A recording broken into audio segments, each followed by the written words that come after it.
నీకు 2 దినాలే గడిపిస్తున్నాను తమ్మి.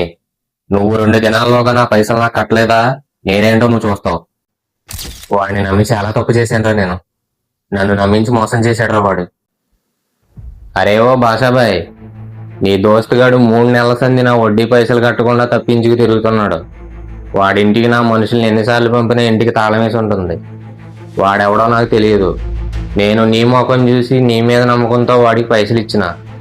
మీకు 2 దినాల టైం ఇస్తున్నా.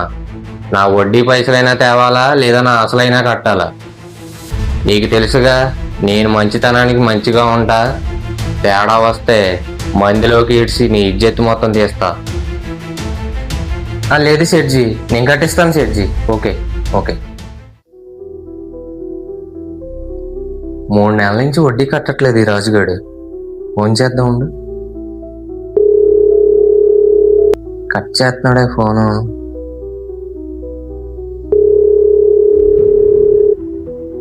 ఎక్కడున్నావురా? ఎందుకు కట్ చేస్తున్నావు ఫోను? అరే మహేష్, ఒకసారి మనం రాజుగాడి ఇంటికి వెళ్ళాలరా. నువ్వు అలాగే వచ్చా, నేను ఇటు నుంచి వచ్చేస్తాను అడిగి. ఇల్లు చూస్తే తాళం వేసి ఉంది. ఎక్కడికి వెళ్ళి ఉంటాడో? నీకు నేను ఆ రోజే చెప్పాను రా, నువ్వు మధ్యలో ఉండి డబ్బులు ఇప్పిస్తున్నావు, రిస్క్ అయిపోతావేమో జాగ్రత్త రా అని చెప్పాను. నువ్వు నా మాట వినలేదు. వాడు మంచివాడురా, చాలా గొప్పవాడని చెప్పావు. ఈ రోజు ఏమైంది?